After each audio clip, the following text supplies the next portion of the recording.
Merci à tous de nous avoir rejoints sur ce LinkedIn Live.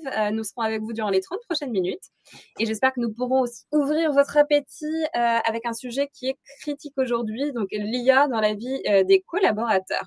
Donc, pour l'anecdote contextualisante, en préparation de ce LinkedIn Live, je me suis entretenue avec Ian Ferguson, qui est fondateur et directeur du think tank du ministère du Travail Labor AI. Autour des grandes tendances en fait de l'IA au travail. Et il m'a partagé qu'avant 2023, 90% des POC autour de l'IA au travail étaient non seulement initiés par l'entreprise, par le management, mais n'étaient pas fructueux. Donc, seulement 10% des POC aboutissaient à un vrai projet à implémenter. Depuis l'avènement en 2023 de ChatGPT et d'autres IA génératives, en fait, on s'est rendu compte que l'IA est rentrée dans la vie des collaborateurs, souvent à l'insu du management. Donc l'idée là, c'est vraiment pour la plupart des entreprises de passer au-delà en fait des challenges qui empêchaient l'adoption de l'IA par le passé, donc comme des problématiques de gouvernance, sécurité, complexité technique, pour prendre le contrôle de comment nos utilisateurs, enfin nos employés utilisent l'IA. Donc ça, c'était un premier enjeu. Second enjeu, c'est autour de l'application, en fait, le modèle d'utilisation de l'IA générative et de l'IA généralement aujourd'hui au travail. Donc initialement, on avait la notion que l'IA allait surtout aider sur les petites tâches répétitives, optimiser le travail en focalisant en fait le travail des collaborateurs uniquement sur les tâches à haute valeur ajoutée. Donc c'est une partie de l'application de l'IA qui a été prouvée comme efficace aujourd'hui. Il y a aussi en fait l'énorme impact que l'IA a eu sur les tâches à haute valeur ajoutée, notamment les tâches créatives. Donc, c'est justement là où Monsieur Ferguson a trouvé le plus grand enjeu de l'IA autour des tâches créatives. Donc, en tant que personnel de la communication interne, de professionnels pardon de la communication interne, nous vous invitons à nous rejoindre sur cet échange autour de comment l'IA et la communication interne collaborent ensemble pour éliminer notamment la peur de la page blanche. Donc, aujourd'hui, pour discuter de ce sujet, j'ai le plaisir d'avoir Ezriel avec moi sur le LinkedIn Live. Donc, Ezriel, tu as commencé toi ta carrière autour de l'implémentation, en fait, le conseil d'implémentation de projets d'expérience collaborateur, d'intranet, d'autres projets de communication. Chez des clients surtout de grande taille. Et aujourd'hui, tu te focalises ton métier surtout sur le conseil et le cadrage de ce genre de projet. Donc, focus communication interne, focus employé expérience. Merci beaucoup de te joindre avec moi sur ce sujet aujourd'hui. Merci à toi, Elise, pour cette présentation et merci également pour cette intro. Je pense que maintenant, on peut peut-être se lancer dans le sujet et voir un peu justement comment éliminer cette peur de la page blanche et comment l'IA peut aider les professionnels et les spécialistes de com interne. Une chose à savoir avant de rentrer réellement complètement dans le vif du sujet, c'est que actuellement, le mot d'ordre des entreprises et des grandes entreprises, c'est principalement de faire plus avec moins. En anglais, dans le texte, c'est do more with less. Et donc, si vous-même, vous êtes des professionnels et que vous avez demandé à vos employés, à vos collaborateurs cet effort, sachez que vous n'êtes pas le seul, vous pouvez souffler un peu. Donc, actuellement, en fait, ce qui est important dans les entreprises, c'est surtout de maintenir les flux de revenus et malheureusement, en même temps, de réduire les coûts d'une certaine manière. Et donc, il y a beaucoup d'organisations, d'entreprises qui vont pousser les employés vers la porte de sortie ou qui vont licencier. Et ce qui se passe, c'est que pour les employés, les collaborateurs, c'est une nouvelle source de stress. C'est du stress qu'on retrouve dans pas mal d'études récentes qui montrent que, notamment, cela a des effets néfastes sur les employés et que c'est une situation aussi qui est heureusement peu durable. Les employés ont ainsi en fait un sentiment d'être complètement fatigués, dépassés, mais aussi désengagés.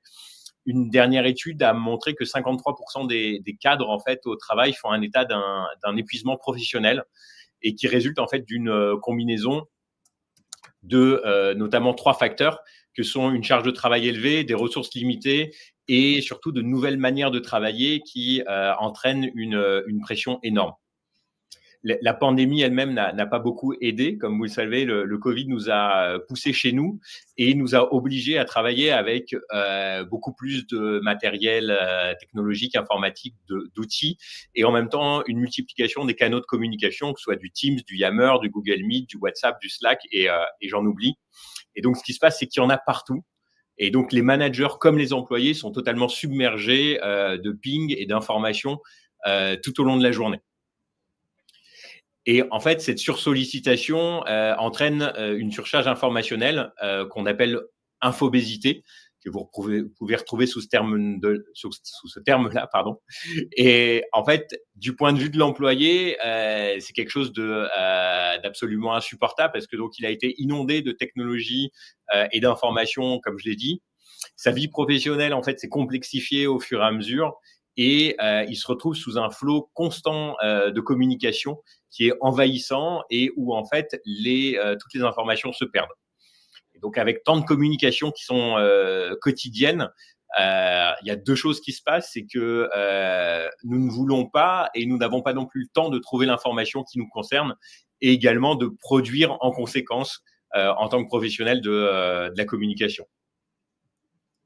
Donc, Ezriel, tu l'as dit, durant la pandémie, en fait, on a tous eu besoin de s'adapter à ces nouveaux outils de travail, hein, donc adapter donc les outils qui permettent de communiquer, de rester en relation, de partager et de trouver son travail. Donc, est-ce que ça veut dire qu'on est tous à la pointe des outils de communication? On est tous devenus des experts en communication interne, ou donc quels sont les impacts en fait sur nos équipes de communication interne de tout ce changement? Alors, comme vous allez le voir, la réponse n'est pas si simple. Merci de fait pour cette question, Élise, parce qu'effectivement, je pense qu'on a rejoint avec la pandémie un peu deux équipes. La première équipe qu'on a rejoint avant tout, c'est l'équipe informatique. Donc, le télétravail nous a poussé définitivement vers cette équipe-là pour pouvoir travailler à domicile. On a dû s'équiper, on a dû maîtriser également des nouveaux outils et des nouvelles technologies. Le cabinet d'études Gartner parle justement à ce propos-là de dextérité numérique, qu'il qualifie, en fait, je vais vous lire la phrase parce que c'est plus facile de cette manière-là, mais qu'il qualifie comme une combinaison d'accélération numérique qui est personnelle et professionnelle, et qui a conduit les organisations à reconnaître qu'une main-d'œuvre qui était numériquement compétente est un élément essentiel pour assurer la prospérité de leur entreprise pour le futur. Et donc, en fait, lorsque on travaille dans n'importe quel domaine, au final, que ce soit du marketing, de la vente ou même à la compta, on doit justement se sentir maintenant 100% à l'aise avec la technologie pour accomplir notre travail.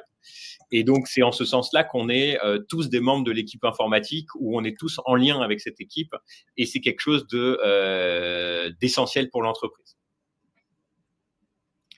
Donc, au final, de même que nous sommes tous devenus des experts en technologie, peut-être on peut se poser la question si on ne devrait pas l'être aussi en communication, parce que, comme je l'ai dit un peu avant, on a eu tous les nouveaux moyens de communication qui se sont aussi développés.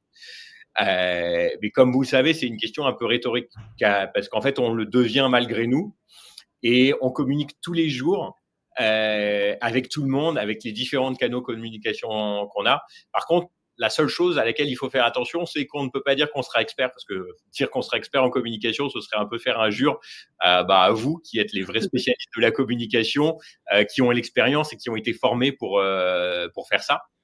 Mais ce qui est sûr, c'est que on a tous quelque chose à dire, et on a tous plein d'outils pour le faire. Par contre, le vrai problème, c'est que nous ne savons pas forcément comment faire pour communiquer, ou par où commencer.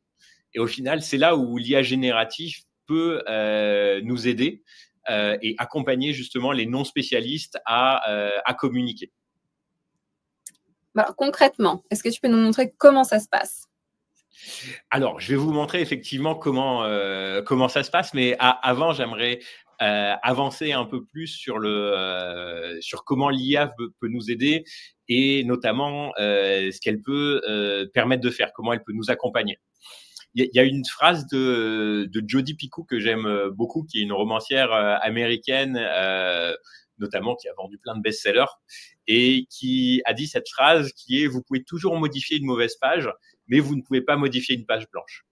Et c'est justement à ça que l'IA va nous aider, c'est à pouvoir créer cette page blanche et à réussir à faire de très belles pages à chaque fois.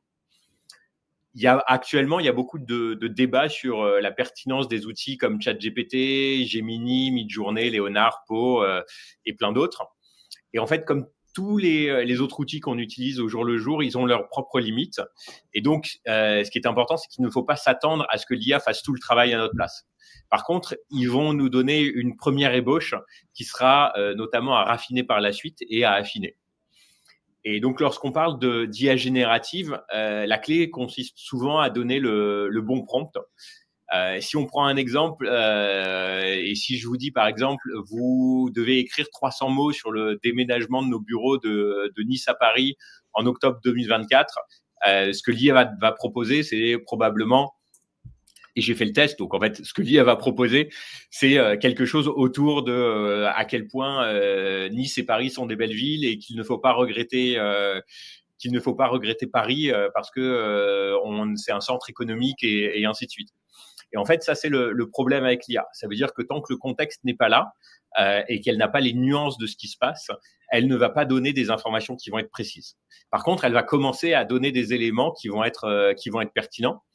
Et donc, en fait, c'est là où, si on a besoin d'un texte de remplissage, comme par exemple pour les avantages d'un mercredi sans réunion, là, l'IA va pouvoir nous être utile et va pouvoir nous donner une bonne première ébauche. Et donc, c'est quelque chose qui sera d'autant plus pertinent pour un public qui n'est pas spécialiste de l'écriture. Ouais, et d'ailleurs, j'ai entendu que comme on a un TOEIC et un TOEFL en anglais, ils sont en train de développer un TOEIC TOEFL en IA avec des spécialisations dans le prompting. Donc, en fait, la clé de correctement s'exprimer et communiquer par le futur, ça va être très bon en prompting. C'est un peu ça, quelque part. Ça va être important de le faire, notamment parce que il va falloir pouvoir demander à l'IA ce qu'on veut formuler. Par exemple, si on doit formuler quelque chose du type proposer, annoncer à l'ensemble des collaborateurs qu'on a un nouvel outil de communication interne qui va pouvoir être utile pour l'ensemble de l'équipe. C'est ce qui va être justement pertinent. Et donc, le fait de faire ce prompt-là, on va pouvoir avoir le texte que vous avez devant les yeux, en plus en lui demandant ensuite de pouvoir le raccourcir. Donc, c'est ce qui permet d'avoir ça. En fait, le travail sur l'IA, c'est un peu un travail de dessinateur. Ça veut dire que le dessin, c'est un peu la probité de l'art. Ça veut dire qu'on va arriver à quelque chose en raffinant au fur et à mesure son dessin et en progressant justement dans sa qualité et sa maîtrise du dessin. Et c'est exactement la même chose avec les prompts. Donc en fait, le premier prompt qu'on va faire va nous donner quelque chose de générique, puis on va ajouter de la nuance et on va pouvoir avoir quelque chose de court sur un ton donné et qui va nous permettre d'avancer et de faire passer le bon message directement et donc d'éliminer un peu cette peur de la page blanche qu'on peut avoir en tant que communicant. Excellent. Et attends, avant qu'on rentre dans l'exemple concret d'une IA, est-ce que tu peux me parler un peu plus de cas d'usage? Donc, si on retourne sur la slide 10, tu avais préparé quelques cas concrets qu'on pouvait établir sur l'impact en fait de l'IA par rapport à la rédaction en fait des collaborateurs. Ouais, effectivement. Effectivement, au niveau des bénéfices pour vous en tant que spécialiste de la communication interne, mais aussi pour les employés qui eux ne sont pas forcément des spécialistes, en fait, ça va permettre notamment d'aider à la rédaction. Donc, lorsqu'on a du mal, par exemple, à simplifier ou à synthétiser ses idées, ou quand on maîtrise pas forcément la langue maternelle. Et formuler ses idées, c'est compliqué. L'IA générative va permettre justement de rédiger quelque chose qui est plus clair et surtout plus percutant pour son travail. Donc, une aide à la rédaction, mais aussi réduire le temps de production pour vous qui avez besoin parfois de produire plusieurs articles sur l'intranet ou plusieurs contenus, que ce soit de la vidéo ou du texte ou même des photos. Cela va pouvoir justement aider à intensifier un peu l'effort de production et à obtenir des ébauches, mais aussi des résumés qui vont être plus complets et de permettre de produire plus. Et c'est justement cette production supplémentaire, ça va vous permettre à vous d'avoir une bande passante plus libre. Donc, ça va vous faire gagner du temps également pour pouvoir vous adonner à des tâches qui sont à plus grande valeur ajoutée que de juste, je dirais, écrire un article, mais par exemple parler plus de la stratégie de l'entreprise, créer plus tout ce qui est autour de la communauté de l'entreprise et avoir un meilleur engagement. Donc c'est à ce niveau-là que l'important, l'IA est un incontournable et quelque chose de très important à prendre en compte. Merci Azriel. Et du coup, quand on mixe le topic IA et le topic intranet, digital workplace, qu'est-ce que nous donne l'équation? Et ben, quand on mixe ces deux sujets-là, on peut se rendre compte qu'il y a des intranets comme Lumaps qui vont justement s'efforcer d'intégrer l'IA directement dans les outils et qui vont permettre justement à la fois aux communicants, mais aussi aux employés, que ce soit les employés de terrain, mais les employés à tous les niveaux qui ne sont pas forcément des communicants, de pouvoir utiliser le contenu et produire du contenu de manière quasi professionnelle et pouvoir communiquer justement d'une manière très simple à l'ensemble de son équipe d'un simple clic et de passer d'une page blanche à un texte court, structuré et qui a du sens. Et en fait, l'IA ne va pas s'arrêter là à la production de texte, mais elle va aussi pouvoir produire, par exemple, des résumés de contenu de texte, des résumés de contenu vidéo, rendre plus pertinentes également les fonctions de recherche et également interagir avec les autres applications. Et je pense qu'il n'y a rien de mieux qu'une petite vidéo pour vous montrer justement comment Lumaps le fait et vous m'en direz des nouvelles.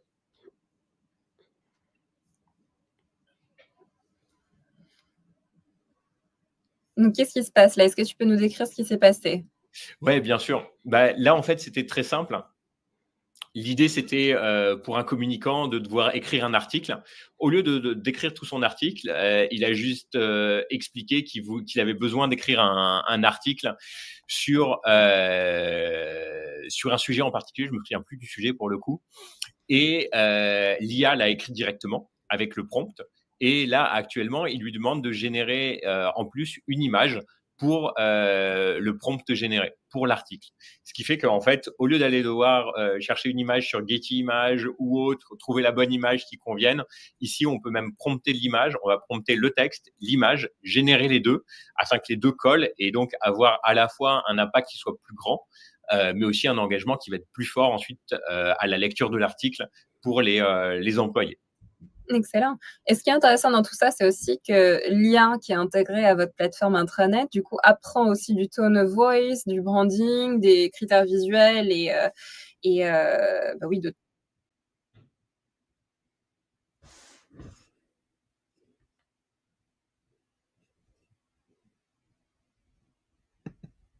ton, qui sont déjà intégrés à la plateforme, c'est ça? Exactement, à pouvoir lui demander directement à l'IA d'écrire un texte décontracté, un texte formel, un texte juridique et ainsi de suite. Donc l'idée, c'est vraiment pouvoir aider à la rédaction et simplifier le travail et surtout faire gagner du temps à l'ensemble de l'équipe de communication. Excellent. Et tu nous avais aussi parlé d'un cas de search, donc de recherche d'informations au sein d'une plateforme. Exactement, la recherche aussi peut, elle, être ajoutée à l'IA, ou du moins elle peut être renforcée par l'IA. Et au sein de notre plateforme, au sein de Lumaps, au final, la barre de recherche devient comme une sorte de compagnon, un petit chatbot en fait qui va nous aider à retrouver les bonnes informations. Ici, je lui ai demandé par exemple qui était mon CTO, donc Elie Mélois. Et on voit la première réponse, c'est voilà qui est Elie Mélois, c'est mon CTO et il travaille chez Lumaps. Ensuite, je lui demande par exemple quel est le résultat du Magic Quadrant de Gartner et lié à un article qu'on a publié. Voilà, l'un des leaders du Magic Quadrant Gartner, c'est effectivement Lumaps, qui a été reconnu pour son innovation et sa scalabilité. Et la même chose au niveau des applications ensuite. Je vais pouvoir dire, voilà, je veux prendre des congés. L'IA va m'envoyer directement vers mon Workday où je vais pouvoir poser mes congés directement dans la plateforme, dans l'intranet, sans avoir à aller sur un autre outil, etc. Donc, en fait, j'ai tout qui est réuni à un endroit. Et c'est là, en fait, la force de l'IA générative. mais aussi de l'IA au global, qui va pouvoir avoir un guichet unique pour l'ensemble des applications, des informations, et qui est un gain de temps énorme pour à la fois les équipes de communication, les équipes, là en l'occurrence RH également, et les employés. D'accord, donc ce que je comprends bien, donc il y a un enjeu qui est vraiment créatif, avec GenAI, et ensuite il y a vraiment un enjeu qui est autour de trouver l'information, comment s'en imprégner rapidement grâce à ces petits résumés, connaître en fait avoir accès rapidement au contexte de cette information pour pouvoir faire plus de deep dive et avoir accès à des contenus qui sont annexes, mais aussi des recommandations d'actions à faire. Donc, c'est vraiment guider le collaborateur à travers la découverte jusqu'à l'action vis-à-vis du contenu qui est partagé. C'est exactement ça. On n'a pas une sorte, en fait, on a un parcours collaborateur qui est pris en charge depuis, je dirais, son arrivée dans l'entreprise jusqu'à sa sortie de l'entreprise, et où, en fait, le collaborateur peut retrouver toutes ces informations, que ce soit des applications, que ce soit des ressources ou des articles directement sur l'intranet. Et ça lui permet, en fait, d'être beaucoup plus productif, d'être beaucoup plus vif, et surtout de passer beaucoup moins de temps à jongler entre des applications, à trouver des réponses. Et pour les communicants, pour ceux qui utilisent, donc je dirais le back-office, pour eux, c'est un gain de temps énorme en termes de production de contenu. D'accord. Voilà. Merci beaucoup, Israël. Je vois que le temps passe. Il nous reste encore quelques minutes et j'aimerais laisser du temps pour des questions de l'audience. Du coup, est-ce que tu peux nous faire un résumé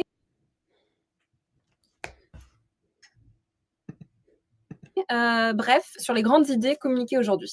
Ouais, bien sûr, bien sûr. En résumé, en fait, comme on l'a vu, communiquer est devenu une seconde nature, et surtout, il faut pas avoir peur de la page blanche.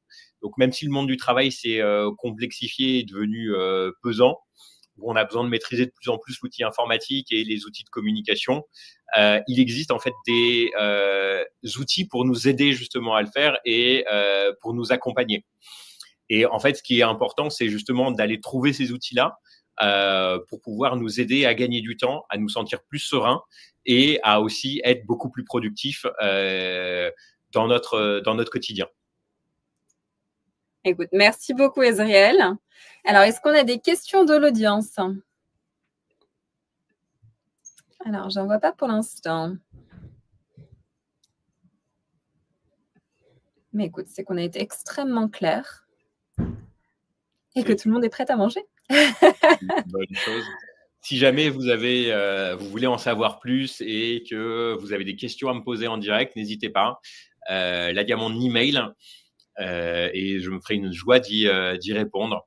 Donc, ezriel@lumaps.com, et on pourra parler à la fois d'IA générative, de communication interne, d'engagement collaborateur ou encore d'expérience employée, comment l'améliorer et comment faire en sorte que vos entreprises et votre travail soient à la fois reconnus et présentent du revenu. Merci beaucoup pour le commentaire, Stéphane. Et vu qu'on est sur LinkedIn, n'hésitez pas non plus à nous ajouter sur LinkedIn. On sera ravis de discuter avec vous directement via email et à suivre l'UMAPS si vous voulez avoir plus d'informations. Ah, on a une question. Alors, est-ce que cet outil sur mesure permet une totale confidentialité des données? Alors, si je peux me permettre de répondre à celle-là, Israël, complètement. En fait, donc l'IA est connectée à votre intranet. Et en résultat, c'est un tenant qui est privé à votre entreprise. Donc, aucune information qui est rentrée dans cette IA sort de votre entreprise. Même chose, en fait, quand il concerne le search, toutes les informations sont ségrégées selon le profil des utilisateurs. Donc, par exemple, une personne qui va searcher pour une information auquel il n'a pas le droit d'avoir accès, parce que c'est une information qui est sensible, si l'article n'est pas censé être vu par son profil, l'IA ne va pas le proposer comme objet d'information pour ce collaborateur. On a une deuxième question également autour de si on a des engagements sur les sujets d'éthique et de compliance. Donc ça, en termes d'engagement sur les sujets d'éthique et de compliance, ça va être un peu compliqué d'y répondre là tout de suite maintenant. Mais oui, on est engagé dessus autour de la RGPD et l'UMAPS travaille déjà avec de très grands groupes, que ce soit Airbus ou LVMH, donc qui ont des divisions très strictes sur le sujet, des départements même dédiés à ces sujets. Donc la compliance et l'éthique est très présent. On va vous donner aussi une réponse très humble et honnête. On travaille en fait, on est fort partenaire avec Google et avec Microsoft, et on a des discussions aussi avec eux sur le sujet éthique, sur le sujet de reconnaissance de propriété intellectuelle quand c'est créé par l'IA, etc. Et en fait, c'est des questions qui sont encore assez ouvertes d'un point de vue éthique, dans le sens où on n'a pas le mot final. L'IA est toujours en train de changer. On dit toujours quelles sont les nouveautés ce mois-ci sur l'IA, mais en fait, on devrait dire quelles sont les nouveautés ce jour-ci sur l'IA, parce que tout change très rapidement. Mais ce qui est clair, c'est qu'à chez l'UMAPS, on est toujours très transparent. Et donc, on a un engagement. Sur le fait qu'on recherche et on forme des partenariats qui nous permettent de continuer de se poser ces bonnes questions. Voilà. Est-ce qu'on a d'autres questions ?